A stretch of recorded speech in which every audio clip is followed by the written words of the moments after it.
जय गुरु जी, संगत जी, सभी को जय गुरु जी। शुक्राना गुरु जी महाराज का अनंतम अनंतम शुक्राना। ओम नमः शिवाय, शिव जी सदा सहाय। ओम नमः शिवाय, गुरु जी सदा सहाय। जय गुरु जी। संगत जी, चैनल पे मेरे को 2-3 चीजें क्लियर करनी है। एक तो आप लोग वीडियो या ऑडियो भेज सकते हैं सत्संग के लिए। एक प्लेटफॉर्म पे ही अपने सत्संग भेजें, हर जगह नहीं भेजें। और सत्संग में वॉइस बहुत क्लियर होनी चाहिए, मतलब जो संगत सुन सके। अगर आप चाहते हैं कि आपका सत्संग सुने तो आपकी जिम्मेदारी है कि सत्संग को बहुत क्लियर वॉइस में भेजें, क्योंकि अगर वॉइस क्लियर नहीं है तो मैं डाल भी दूं और संगत को समझ भी नहीं आएगा। आपकी भी मेहनत खराब और मेरी भी खराब, और जिनको सत्संग पे आके जो क्लिक करेंगे ना, उनके भी टाइम खराब, क्योंकि उनको भी फिर ये लगता है कि अच्छा सत्संग होगा, शायद हम सुन नहीं पा रहे। और अमृत वेला का ग्रुप कंप्लीट हो चुका है, पूरा कंप्लीट हो चुका है, उसमें जगह ही नहीं है संगत जी। अभी मैसेजेस करने का कोई फायदा नहीं है संगत जी। हम कहते ना कि एक कहावत जो हम हमेशा सुनते आए हैं कि किस्मत से भाग्य से पहले और किस्मत से ज्यादा किसी को नहीं मिलता समय से पहले। ये कहावत उनके लिए है जो गुरुजी से नहीं जुड़े हैं। जो गुरु से भरोसा करते हैं ना संगत जी, तो लेख लिखने वाला वो बदल भी सकता है। हमारे गुरु जी वो हमारे लेख लिखने वाले हैं। कहते हैं ना, बदलेगा कौन? जो लिखता है, और जो लिखने की सामर्थ्य रखता है ना, वो बदल भी सकता है।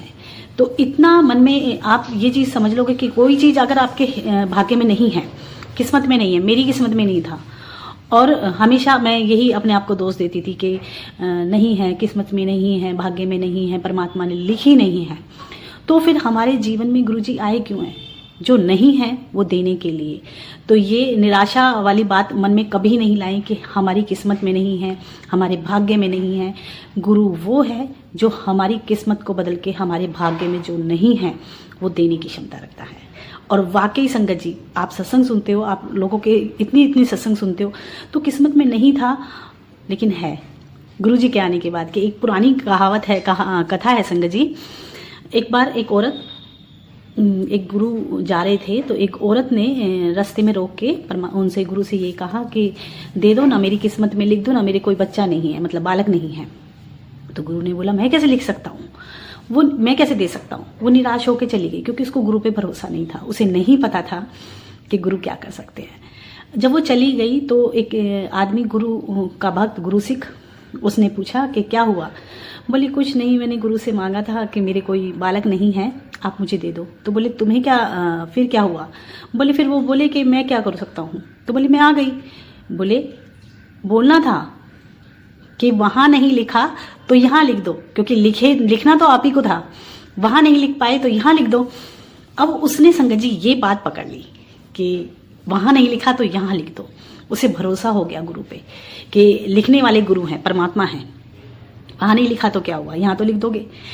तो जाके उसने क्या करा, घोड़े की लगाम पकड़ ली इतने विश्वास के साथ।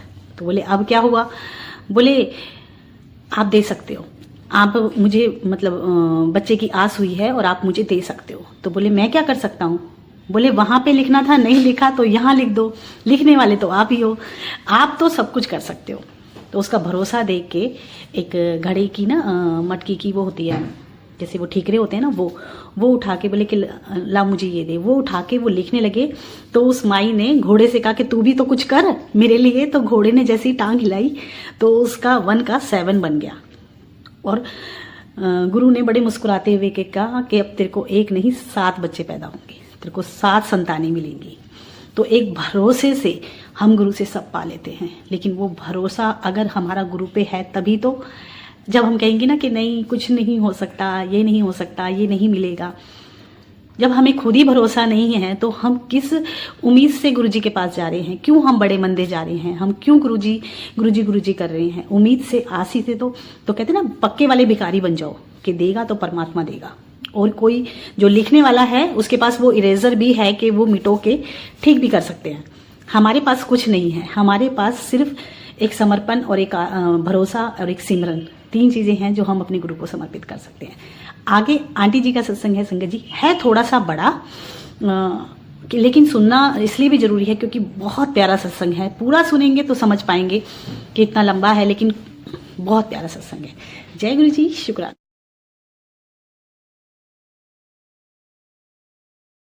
जय गुरु जी। जय गुरु जी संगत जी। जय गुरु जी आंटी जी, सोनिया आंटी जी। मैं कलकत्ता से श्रावणी आंटी बोल रही हूँ। मैं गुरु जी के सामने बैठ के गुरु जी का सत्संग मैं शेयर करूँगी। जो भी बुलवाना है गुरु जी बुलवाएंगे मेरे से। अगर कोई भी मेरी भूल चूक हो तो आप लोग प्लीज़ क्षमा कर दीजिएगा। मुझे इतना अच्छा बोलना नहीं आता है। जैसे गुरुजी बुलवाएंगे, जो गुरुजी बुलवाएंगे वही मैं बोलूँगी। गुरुजी कई दिनों से मुझे मैसेज कर रहे थे कि शुक्राना कर, शुक्राना कर। तो मुझे टाइम भी नहीं मिल रहा था और अ, कहीं पर मेरी भी गलतियां हैं, मैं इग्नोर कर जा रही थी। तो आज मैंने ये गुरुजी का ही थॉट दिया हुआ है कि आज तू सत्संग शेयर करेगी। तो आज मैं गुरुजी का सत्संग शेयर करने बैठी हूँ। मैं गुरुजी का मंत्र जाप कर लूँ। ओम नमः शिवाय, शिवजी सदा सहाय। ओम नमः शिवाय, गुरुजी सदा सहाय। ओम नमः शिवाय, शिवजी सदा सहाय। ओम नमः शिवाय, गुरुजी सदा सहाय। जय गुरुजी, शुक्राना गुरुजी। मेरी जो जर्नी है गुरु जी के साथ, मैं जब छोटी थी मुझे शिवरात्रि का उपवास करना और पूजा करना मुझे बहुत अच्छा लगता था। मैं शुरू से छोटी जब थी तब से शिव जी की बहुत भक्त थी। शिव जी को पानी चढ़ाना, मम्मी के साथ मंदिर जाना और शिवरात्रि का उपवास करना, ये सब मुझे बहुत अच्छा लगता था। तो जब क्लास 5 में मैं थी तब से मेरे जीवन में बहुत कुछ मतलब उतार चढ़ाव शुरू हुआ। तो हम लोग 4 भाई बहन थे। तो मेरी जो सबसे बड़ी सिस्टर है उसके बाद ही मेरे मेरे भैया थे। तो वो अचानक से 23 इयर्स की उम्र में उनकी देहांत हो गया। वो चले गए, चल बसे। अ, बहुत अच्छा स्विमिंग जानते थे, पर फिर भी वो मतलब वो पॉन्ड होता है ना, पॉन्ड में वो he was drowned in the pond. तो वो हमारे घर में, और मैं अपनी भैया से बहुत क्लोज थी। मेरी पढ़ाई बोलिए या जो कुछ भी वो मेरा देखते थे। तो उनके उनके चले जाने से वो मेरी स्टडीज़ में मेरी उसमें बहुत बड़ी मतलब दिक्कत आ गई। बहुत मैं ट्रॉमा में चली गई थी। तो इसलिए मेरी पढ़ाई भी बहुत काफ़ी मतलब अ, क्या बोलूँ मैं, मतलब काफ़ी बाधाएं आई मेरे पढ़ाई में। मैं जब पढ़ने बैठती थी तो भैया का याद आता था, मैं पढ़ नहीं सकती थी। तो ये सब तो ठीक है, जो भी है चलिए, टाइम के साथ सब कुछ हील हो गया। गुरुजी थे, हाथ पकड़े हुए थे। तो फिर उसके बाद मेरे पापा भी चल बसे। 78 में मेरे भैया का डेथ हो गया। उसके बाद 85 में मेरे पापा भी चल बसे। तो मेरी दोनों जो सिस्टर्स थी उनकी भी शादी हो गई थी। तो घर में मैं और मेरी मम्मी अकेली, हम लोग दोनों। तो मम्मी मेरी अर्ली मैरिज मम्मी ने कर दिया था। तो मैरिज मेरी जो हुई, तो 3 साल में उस मैरिज में मैं थी। उसके बाद वो भी मेरा डिवोर्स हो गया, क्योंकि वो जो मेरे जो फर्स्ट हस्बैंड थे, हस्बैंड अंकल थे, ही was physically not fit to give a birth to a child. तो इस वजह से हमारी डिवोर्स हो गई। एंड तो फिर उसके बाद मेरी दूसरी शादी हुई एट द एज ऑफ 28। मेरे दूसरे शादी में मेरे जो हस्बैंड अंकल थे, वो वैसे तो बहुत अच्छे हैं, मन के बहुत अच्छे हैं, बहुत ही अच्छे हैं, मेरा बहुत ख्याल रखते हैं। और मेरा एक बेटा है, वो भी मेरा बहुत प्यारा बच्चा है, बहुत मेरा ख्याल करता है। मेरी हंसी खुशी जिंदगी चल रही थी। फिर अचानक 2010 में मेरे मदर इन लॉ का डेथ हुआ। तो उसके बाद, उससे पहले 2008 में मेरे हस्बैंड की नौकरी अचानक चली गई। तो उसके बाद 2010 में मेरे मदर इन लॉ का भी डेथ हो गया। तो 10 साल मेरे हस्बैंड अंकल के पास कोई नौकरी नहीं थी। तो उस टाइम हमारी फाइनेंशियल बहुत क्राइसिस तब से शुरू हुई है।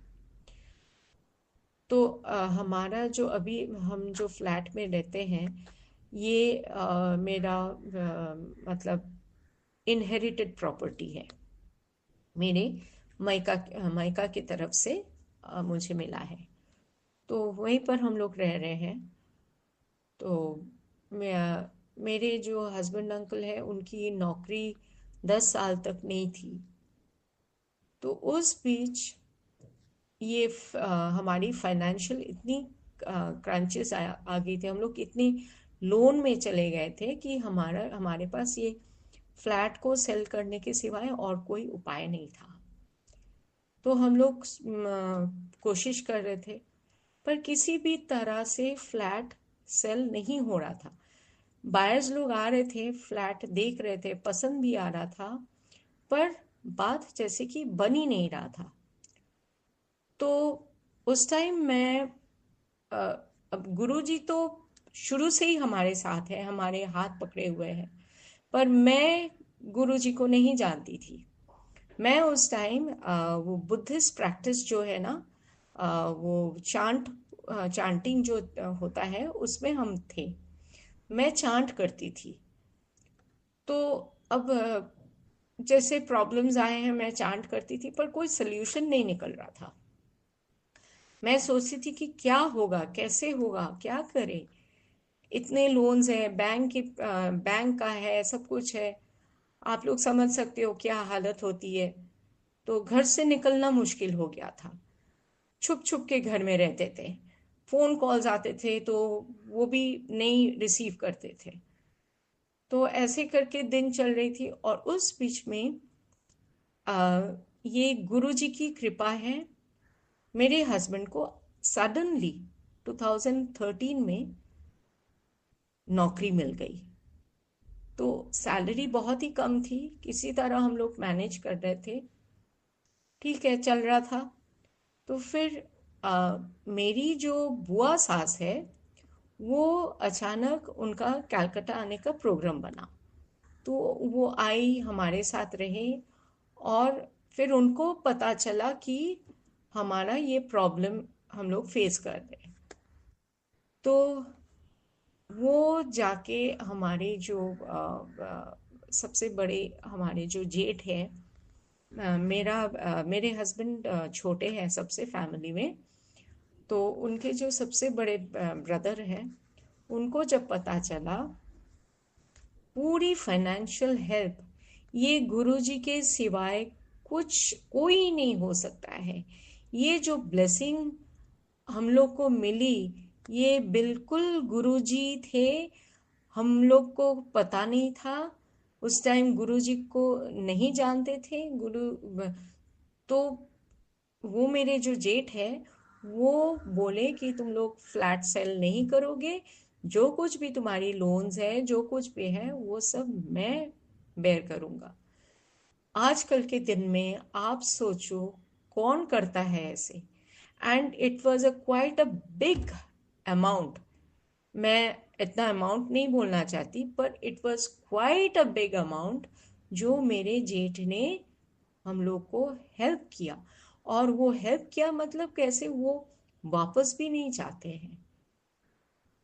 तो ये गुरु जी की बहुत बहुत बहुत बड़ी मेहर हम लोग के ऊपर हुई। उसके बाद गुरु जी, ये मैं 2016 का बोल रही हूँ आपको। अ, अब 2021 में मेरा जो बेटा है ना, वो जॉब के लिए बहुत कोशिश कर रहा था, पर कहीं से भी उसको कुछ नहीं मिल रहा था। तो वो बहुत डिप्रेस था, घर में ही रहता था। मैं भी बहुत मन मेरा बहुत खराब होता था। तो सोचती थी कि क्या होगा। ऐसे ही भगवान जी से मैं बोलती थी कि क्या होगा। मैं काफ़ी कोशिश में की, मेरे जैसे मेरी बुद्धिस्ट चांटिंग जो थी वो भी मैं करती थी। ऊपर से मैं एंजल्स का भी मैं कोशिश कर रही थी। मतलब चारों तरफ से मैं कोशिश कर रही थी कि अगर घर का फाइनेंशियल सिचुएशन भी ठीक हो जाए और बेटे का भी नौकरी लग जाए, ये सब। तो पर कहीं से भी कुछ नहीं हो रहा था। पर 2021 नवंबर में मैं करवा चौथ करती हूँ, तो व्रत रखती हूँ। तो ये करवा चौथ का व्रत मैं जिस दिन मैं करवा चौथ का व्रत था, उस दिन मैं करवा चौथ का व्रत कर रही थी। उसी के थोड़ा सा मैं भूल बोल रही हूँ। कुछ दिन पहले से यूट्यूब में खाली गुरु जी की स्वरूप मेरे को दिख रहा था। और मैं सोचती थी कि ये कौन है, बाप रे, कैसे। मुझे माफ कीजिएगा गुरुपा, संगत सब संगत से मैं माफी चाहती हूँ।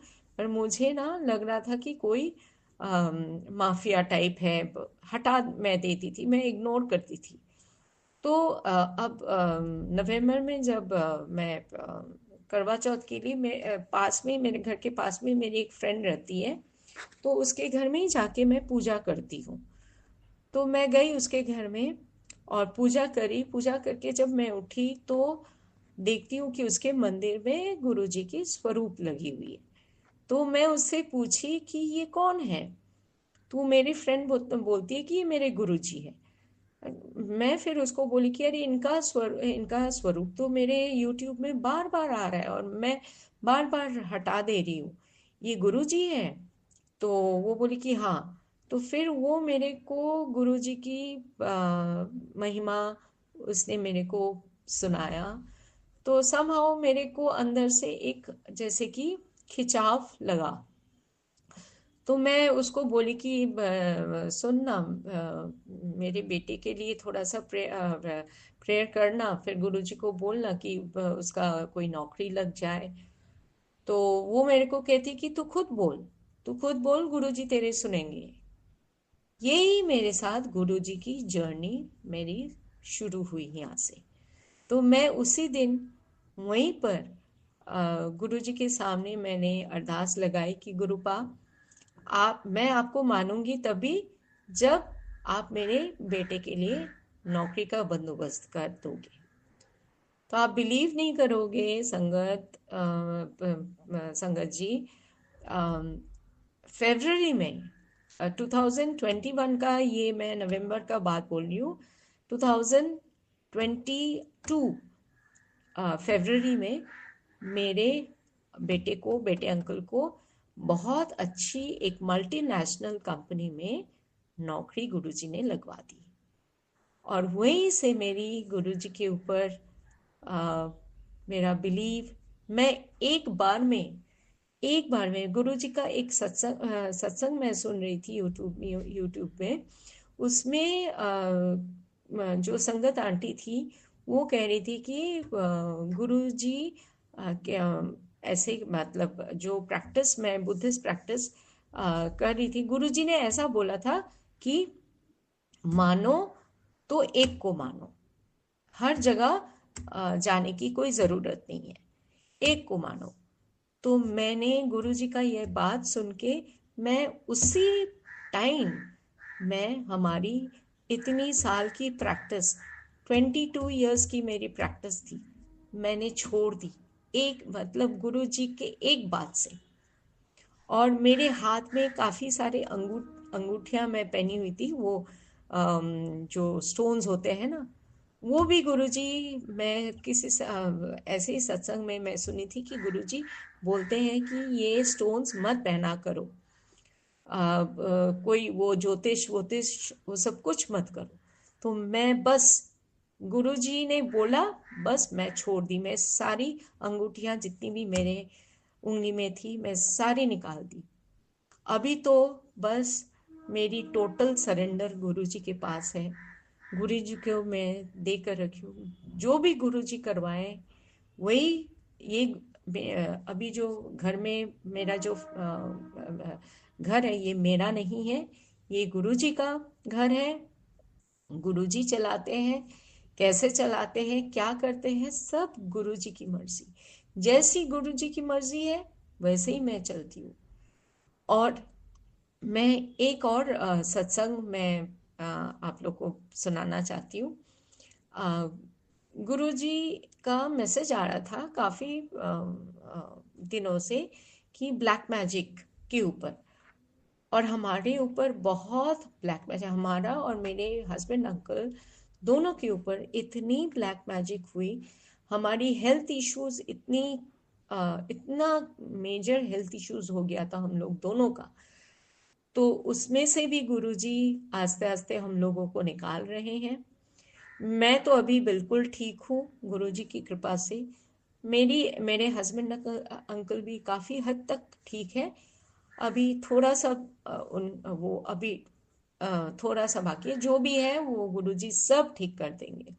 और गुरुजी का जो जल प्रसाद है, चंदन टीका है और दिया का घी है, ये तो जैसे हमारी जीवन के साथ अंग संग एकदम जुड़ गया है। हम लोग गुरुजी के जल प्रसाद के सिवाय और कोई पानी नहीं पीते हैं। हम लोग तीनों, मेरे बेटे अंकल, हम, मेरे हस्बैंड अंकल, हम लोग सब वही गुरुजी का जल प्रसाद, बस जिंदा भी हूँ, चल भी रही हूँ, जो कुछ भी है, जो कुछ भी कर रही हूँ, गुरुजी की कृपा, गुरुजी का जल प्रसाद है तो हम जिंदा हैं। अगर गुरुजी का जल प्रसाद और गुरुजी नहीं होते तो शायद पता नहीं हम लोग का क्या होता। गुरुजी है तो हम हैं, गुरुजी नहीं है तो हम भी नहीं हैं। मैं वो तो थोड़ा सा वो ब्लैक मैजिक के बारे में मैं बोल रही थी। तो ये ब्लैक मैजिक का जो सत्संग गुरुजी सुनाते थे, तो उसमें बोल रहे थे गुरुजी, जैसे बोलते कि इस ड्रॉर में काला धागा, सिंदूर, ये सब सब। तो मैंने एक दिन बैठी कि देखती हूँ कहाँ पर क्या है। सब ड्रॉयर्स, मेरे जितने भी ड्रॉयर्स हैं सब साफ किया मैंने, और उसमें से गुरुजी जैसे जैसे बोले हैं वैसे वैसे सब कुछ निकला। एंड आप लोग बिलीव नहीं करोगे, जिस मेरे बेडरूम में जो मंदिर है, गुरुजी का आसन लगा हुआ है, वहाँ पर मैंने जब गुरुजी का आसन लगवाया था, उसके बाद गुरुजी मुझे सत्संग में सुना रहे थे कि इसको खाली कर, इसको खाली कर।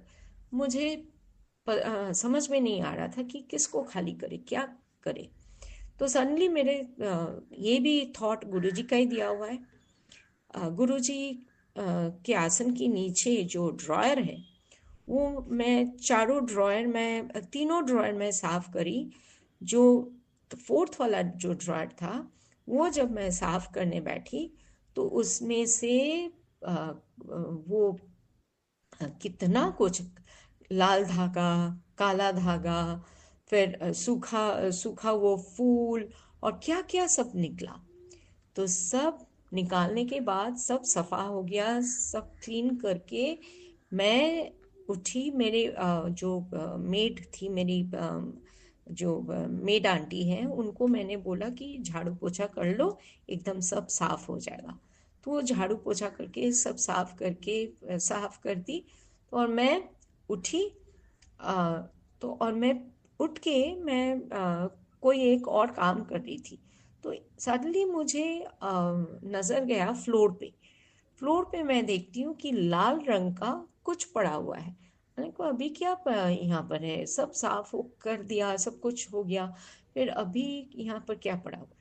तो मैं सामने जाके उठाती हूँ और देखती हूँ कि एक फ्रेश रोज का पेटल। मेरे खिड़की रूम का जो खिड़की है, जो कुछ भी है, सब बंद था। कहाँ से आएगा फ्रेश पेटल?